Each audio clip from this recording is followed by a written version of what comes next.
Okey, di sini saya ingin menunjukkan kepada kamu bagaimana molekul air boleh menjadi mempunyai cas separa negatif dan cas separa positif.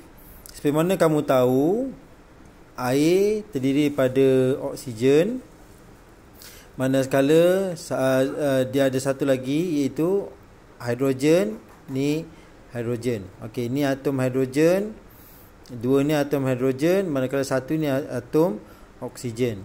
Jadi atom oksigen ni dia berkongsi jadi ikatan ni ikatan kovalen, dia berkongsi elektron dengan hidrogen. Hidrogen bagi satu kan, manakala oksigen bagi satu lagi. Jadi disebabkan itu dia dipanggil ikatan kovalen. Walau bagaimanapun, ada satu lagi yang kamu kena tahu bahawa oksigen ni dia mempunyai sifat keelektronegatifan yang tinggi. Keelektronegatifan yang tinggi, yang mana dia lebih tinggi daripada hidrogen. Jadi bila mana keelektronegatifan yang tinggi ni, dia bermaksud bahawa kebolehan oksigen ni untuk menarik elektron ke arahnya. Jadi elektron daripada hidrogen ni dia akan ditarik pergi ke oksigen, kan? Jadi elektron daripada hidrogen ni dia akan ditarik pergi ke oksigen. Jadi menyebabkan bahawa kalau kamu lukis air ni dalam bentuk macam ni, okey, sini hidrogen, sini oksigen, kan? Elektron daripada hidrogen tertarik pergi ke oksigen. Jadi menyebabkan elektron tu dia bersifat apa? Dia bersifat negatif, kan? Dia bercas negatif.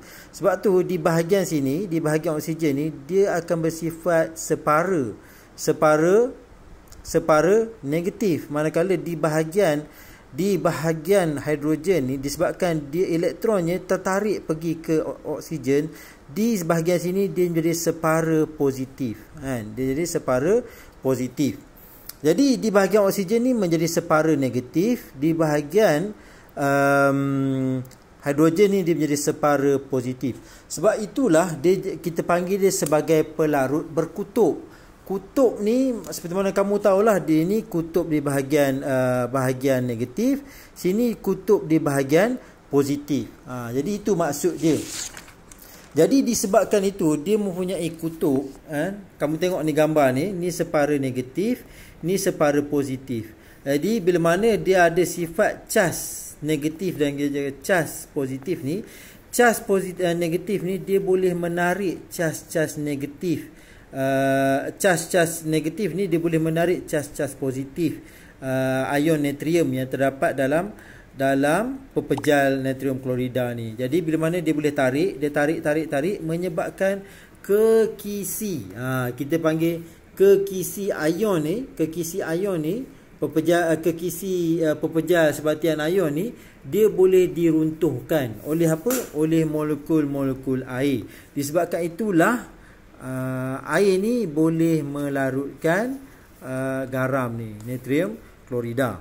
Okey, pelarut organik tidak dapat mengatasi daya tarikan elektrostatik antara ion di dalam pepejal sebatian. Sebab apa? Sebab pelarut organik dia tidak ada cas negatif dan dia tidak ada cas positif.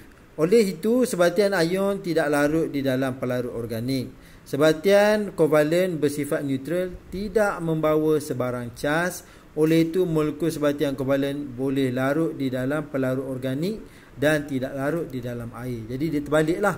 Kovalen ni dia boleh larut di dalam pelarut organik. Contohnya minyak, tina, hexane, kloroform, itu pelarut organik. Kalau air ni dia pelarut berkutub, dia pelarut berkutub. Okey, takat lebur dan takat didih. Anda telah mempelajari bahawa sebatian ion dan sebatian kovalen dibentuk melalui ikatan ion dan ikatan kovalen. Tahukah anda kedua-dua ikatan kimia ini mempengaruhi takat lebur dan takat didih sesuatu sebatian? Okey, jadi bila mana dia ada ikatan, bezanya macam ni, dia ada ikatan ion dan ada ikatan kovalen. Ikatan-ikatan ni dia mempengaruhi takat didih dan takat lebur, takat didih dan takat lebur. Untuk pengetahuan kamu, seperti mana kita belajar sebelum ini, bahawa ion positif dan ion negatif, dia mempunyai daya tarikan antara satu sama lain, yang mana kita panggil daya tarikan elektrostatik. Jadi bila mana dia punya daya tarikan elektrostatik, dan daya tarikan elektrostatik ni dia sangat kuat. Dia sangat kuat. Bila mana dia kuat, menyebabkan perlunya haba yang tinggi ataupun suhu yang tinggi untuk meruntuhkan kekisi pepejal sebatian ionik ni. Dia perlukan tenaga yang tinggi untuk mengatasi daya tarikan elektrostatik. Walau bagaimanapun, molekul sebatian kovalen ni, dia punya takat lebur dia dan takat didih dia rendah. Sebab apa? Yang mengikat antara mereka, antara molekul dengan molekul, ni molekul satu, ni molekul kedua, yang mengikat antara satu sama lain mereka ni hanyalah daya tarikan van der Waals.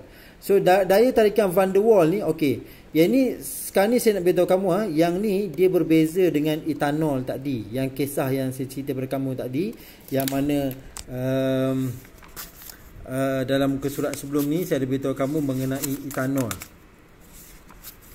Ni etanol ni dia berbeza. Sebab apa etanol ni dia lebih tinggi? Sebab dia ada ikatan hidrogen ni. Oksigen dengan hidrogen ni dia ada tarikan hidrogen, kan? Jadi sebab tu dia punya takat lebur dia lebih tinggi, takat didih dia lebih tinggi. Walau bagaimanapun, untuk kes yang ini, ikatan kovalennya dia tidak mempunyai apa-apa oksigen. Tidak ada oksigen sini, jadi tarikan ikatan hidrogennya tidak ada. Yang ada hanyalah tarikan van der Waals. Bila mana tarikan van der Waals ni, dia sebenarnya tarikan yang sangat lemah. Dia tidak kuat. Sebab itulah takat lebur dan takat didihnya lebih rendah berbanding molekul-molekul yang air, kan? Air ni dia tinggi sebab apa? Dia ada ikatan hidrogen. Okey, ataupun natrium klorida, dia ada ikatan ion, jadi sangat kuat. Jadi perlukan suhu yang lebih tinggi untuk meleburkannya. Okey, dalam kamu punya buku teks ni ada menceritakan mengenai cicak. Macam mana cicak ni boleh melekat dekat dinding, kan? Hal ini disebabkan oleh tindak balas antara sejumlah elektron daripada molekul ratusan bulu halus yang terdapat di bawah tapak kaki cicak dengan sejumlah elektron daripada molekul dinding. Jadi untuk pengetahuan kamu, sebenarnya cicak ni dia boleh melekat pada dinding sebab apa? Adanya tarikan elektromagnet yang dikenali sebagai daya tarikan van der Waals, iaitu tarikan antara molekul. Sebab itulah cicak ni boleh melekat pada dinding. Okey, di sini kita nak cerita kepada kamu satu benda lah. Ion, ikatan ion, takat lebur, takat didih dia tinggi. Tapi untuk molekul kovalen, ikatan dia antara dia hanyalah yang ada daya tarikan van der Waals. Jadi dia takat lebur, takat didih dia tidaklah tinggi berbanding ikatan ion.